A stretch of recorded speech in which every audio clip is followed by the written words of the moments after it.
Welcome back again to Imroz Khan classes. आज हम discuss करने वाले हैं बिजनेस इकोनॉमिक्स और मैनेजरियल इकोनॉमिक्स का बहुत ही ज़्यादा इम्पोर्टेंट टॉपिक। इस टॉपिक का नाम है फंडामेंटल इकोनॉमिक टूल्स। ये वो फंडामेंटल इकोनॉमिक टूल्स हैं जो बिजनेस इकोनॉमिक्स और मैनेजरियल इकोनॉमिक्स में बहुत ही इंपॉर्टेंट और क्रिटिकल रोल प्ले करते हैं। तो चलिए स्टार्ट करते हैं। सबसे पहले अपॉर्चुनिटी कॉस्ट कॉन्सेप्ट।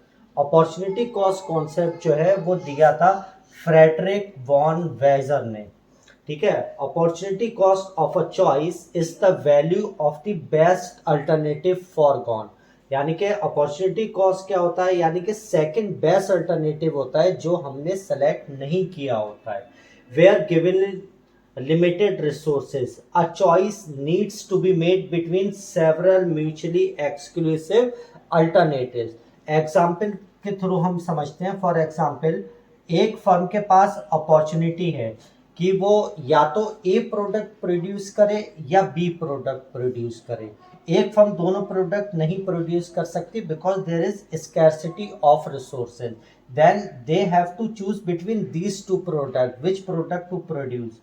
कौन सा, सपोज करो फर्म ने सेलेक्ट कर दिया कि हम ए प्रोडक्ट का प्रोडक्शन करेंगे और बी का प्रोडक्शन नहीं करेंगे। ठीक है, इसका मतलब क्या हुआ, ए जो है वो फर्स्ट अल्टरनेटिव था जो हमने सेलेक्ट कर लिया, और सेकंड वाला जो, और बी अल्टरनेटिव जो हमने सेलेक्ट नहीं किया वो हमारा सेकंड बेस्ट अल्टरनेटिव था। तो बी प्रोडक्ट को बनाने में जो हमारी कॉस्ट आती वो हमारी अपॉर्चुनिटी कॉस्ट है।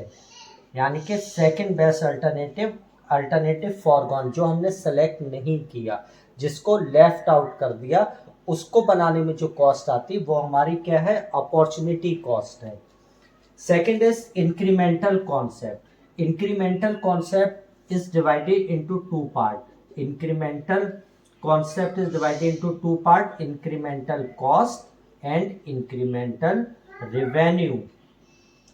इंक्रीमेंटल कॉस्ट और इंक्रीमेंटल रिवेन्यू का मतलब है कि सपोज करिए अभी हम ए प्रोडक्ट बना रहे हैं, तो इस प्रोडक्ट को बनाने में भी कुछ कॉस्ट आएगी, प्लस ये प्रोडक्ट कुछ रिवेन्यू भी जनरेट करके देगा फर्म को।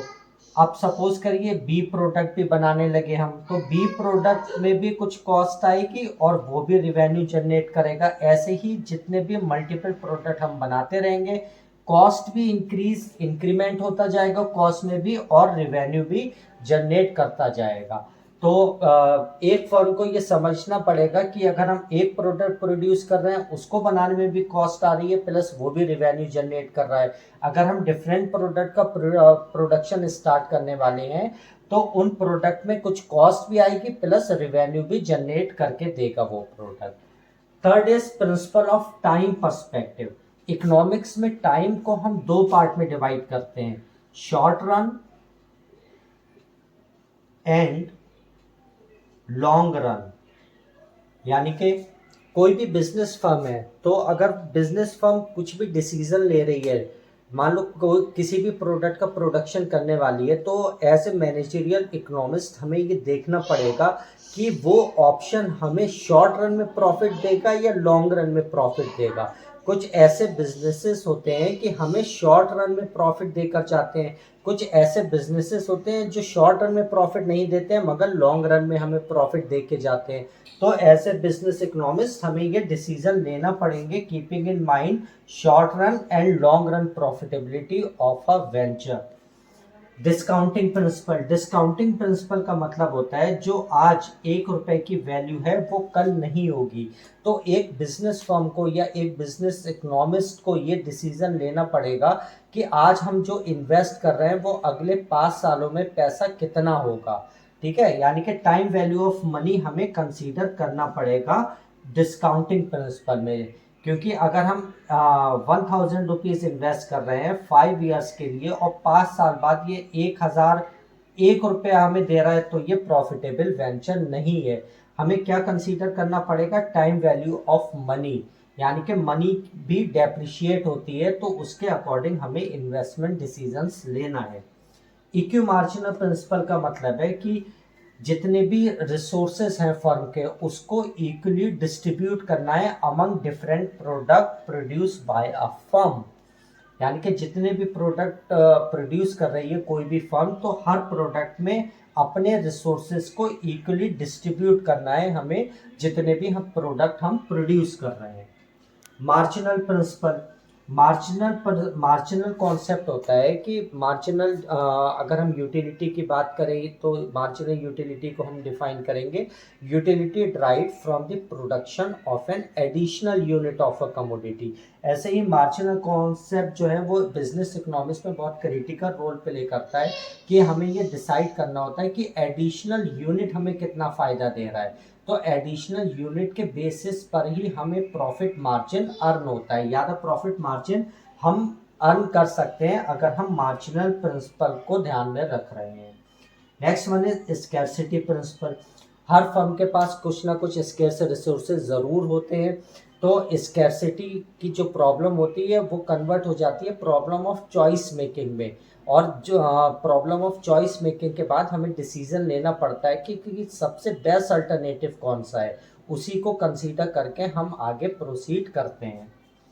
Next one is principle of risk and uncertainty. Business में हमेशा रिस्क और अनसर्टेनिटी, अनिश्चितताएं जुड़ी होती हैं।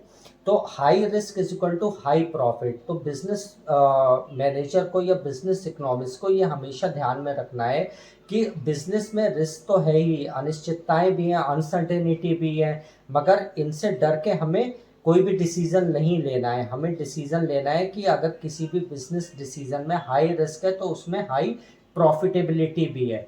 तो इन सारे सारे जो हैं वो फंडामेंटल इकोनॉमिक टूल्स हैं, और इकोनॉमिक्स में, बिजनेस इकोनॉमिक्स में ये बहुत ही क्रिटिकल रोल प्ले करते हैं। एक बार फिर से हम रिवाइज कर लेते हैं। पहला कॉन्सेप्ट है अपॉर्चुनिटी कॉस्ट प्रिंसिपल या opportunity cost concept. Second one is incremental concept.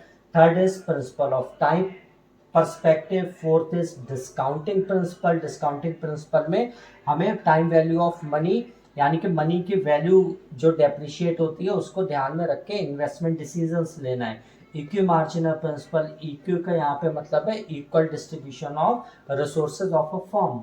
Marginal principal यानी कि एडिशनल यूनिट को कंसीडर करना है, स्कैर्सिटी को कंसीडर करना है, and principle of risk and uncertainty.